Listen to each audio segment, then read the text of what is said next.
Kita cuma minta satu, jaga jarak. Iya.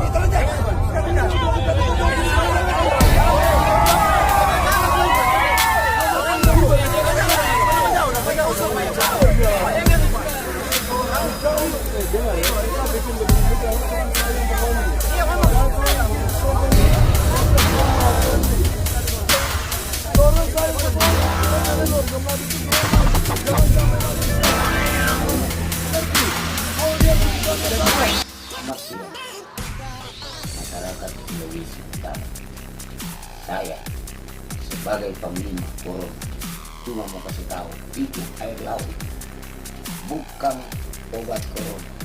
Jadi kita kasih tahu baik-baik penghuni por yang di video itu yang melawan petugas musuh bubar ini mau.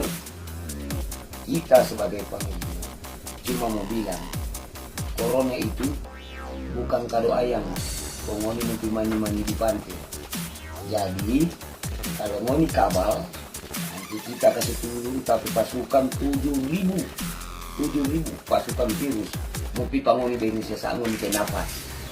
Ngoni tahu itu apa. Jadi kita kasih ingat ulang, kita bilang itu corona bukan kado ayam. Jadi badiam jo di rumah, yang berani kita dapat tahu.